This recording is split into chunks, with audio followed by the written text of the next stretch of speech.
আসসালামু আলাইকুম। আমি অধ্যাপক doctor ABM Abdul Matin, surgery বিশেষজ্ঞ, জেনারেল সার্জন ও ল্যাপারোস্কোপিক সার্জন।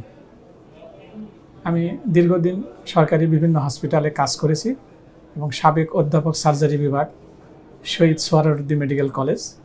বর্তমানে আমি ইবনে সিনা মেডিকেল কলেজে বিকেলে প্র্যাকটিস করি।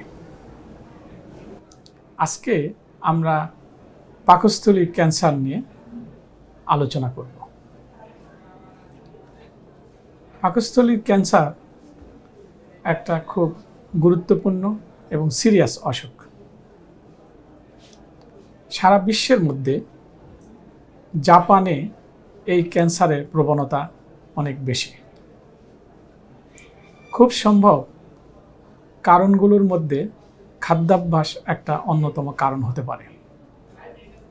সরাসরি খাবার প্রক্রিয়া না করে বা রান্না না করে খাওয়া, বা দীর্ঘদিন কোনো খাবার ফ্রোজেন রাখা, লবণ মিশিয়ে রাখা, সল্টেড খাবার, কেমিক্যালযুক্ত ফ্রোজেন একটা ক্যান্সারের অন্যতম কারণ হতে পারে।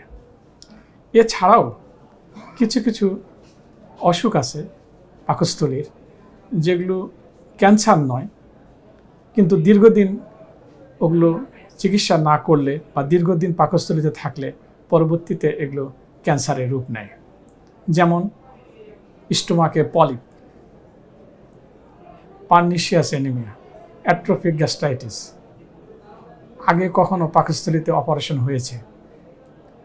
এই কন্ডিশনগুলো বা এই অবস্থানগুলো থাকলে পরবর্তীতে এগুলো ক্যান্সারে রূপান্তরিত হতে পারে। এছাড়াও ইনফেকশন একটা অন্যতম কারণ। হেলিকোব্যাক্টেরি পাইলোরি নামে একটি জীবাণু আছে, মাইক্রো অর্গানিজম, যেটাও পাকস্থলীর ক্যান্সারের একটা অন্যতম কারণ। পাকস্থলীর ক্যান্সার আমরা কিভাবে বুঝব বা প্রাথমিক লক্ষণগুলো কি? শুরুতেই যদি আমরা এটা বুঝতে পারি বা ডায়াগনোসিস করা যায়, চিকিৎসা সহজ হয় এবং রোগী দীর্ঘদিন ভালো থাকে। লক্ষণগুলো অনেকটা গ্যাস্ট্রিকের মতো বা পেপটিক আলসারের মতো হয়।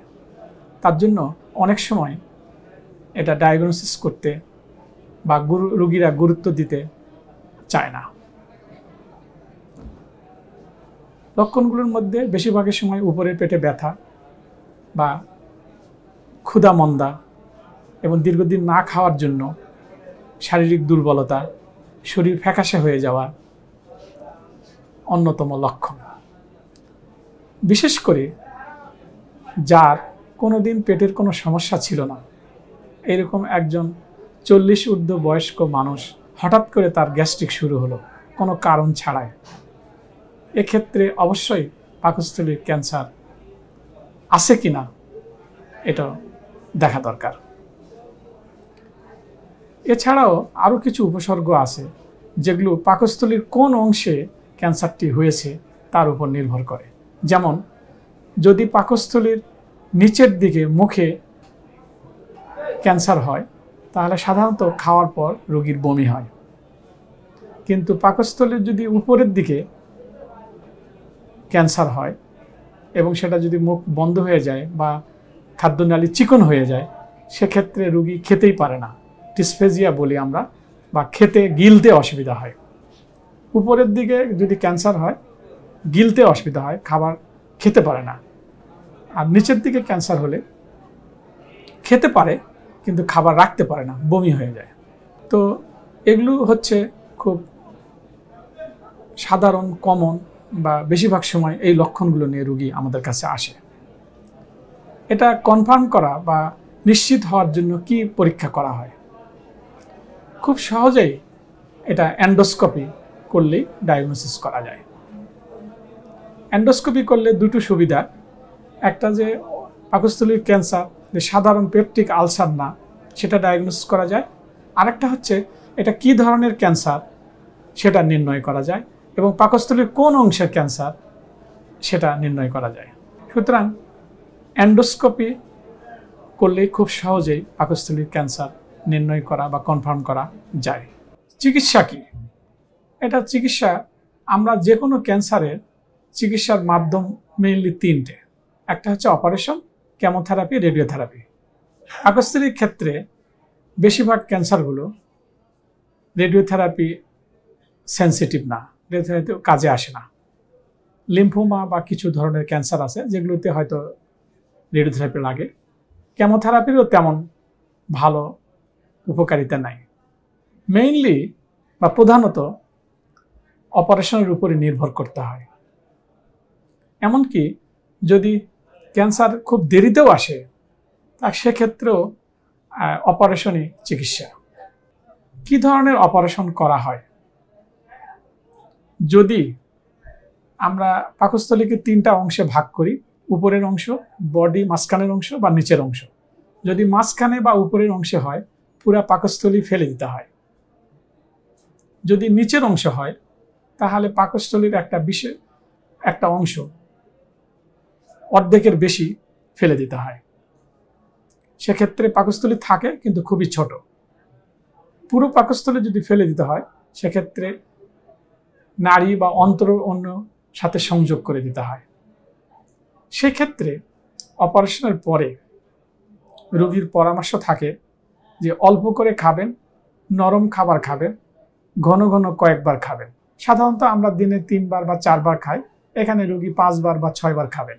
আরেকটি পরামর্শ থাকে যাদের সম্পূর্ণ পাকস্থলী ফেলে দিতে হয় তার নিয়মিত সায়ানোকোবালামিন বা ভিটামিন B12 ইনজেকশন প্রতি মাসে দিতে হয়, যতদিন উনি বেঁচে থাকবেন, আজীবন। এছাড়া অনেক সময় রোগীর রক্তশূন্যতা হয়, সেগুলো আয়রন বা ওই ধরনের ওষুধ দিতে হয়। আমরা এই পাকস্থলীর ক্যান্সারের থেকে কিভাবে মুক্তি পেতে পারি বা প্রাথমিকভাবে নির্ণয় করলে চিকিৎসা করতে পারি সেটা আমরা জাপানের কিছু উদাহরণ অনুসরণ করতে পারি। সেটা হচ্ছে জাপানে ওনারা যে কোনো বয়স্ক লোক, বিশেষ করে 40-এর উপর বয়স হলেই বছরে একবার এন্ডোস্কোপি ওনারা করেন যে ক্যান্সার বা কিছু আছে কিনা, প্রাথমিক অবস্থায় আছে কিনা।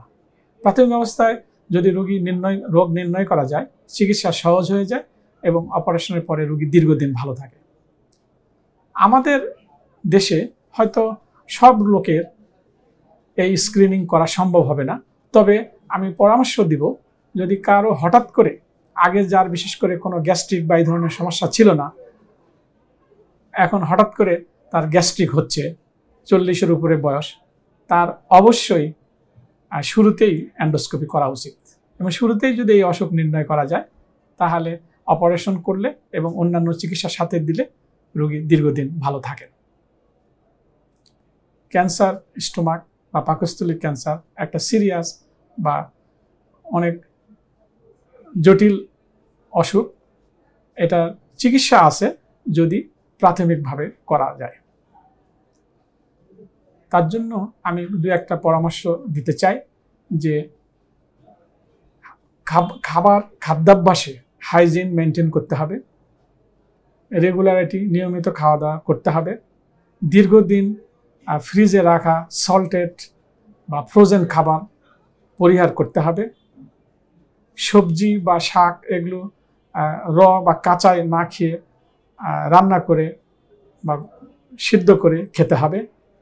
আর একটা জিনিস আমাদের দেশে খুবই লক্ষণীয় যে আমাদের দেশে গ্যাস্ট্রিকের নাম করে প্রচুর মানুষ ফার্মাসি থেকে বা ওষুধের দোকান থেকে গ্যাস্ট্রিকের যে কোনো ওষুধ খেয়ে ফেলে। এতে করে গ্যাস্ট্রিক এর ওষুধ বেশি বহুল পরিমাণে খাওয়ার জন্য পাকস্থলীতে অ্যাসিডের লেভেল অনেক কমে যায়।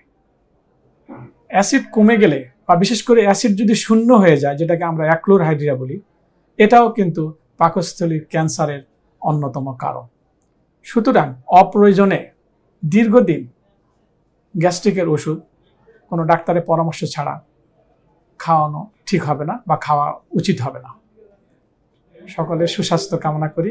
সবাইকে অনেক ধন্যবাদ।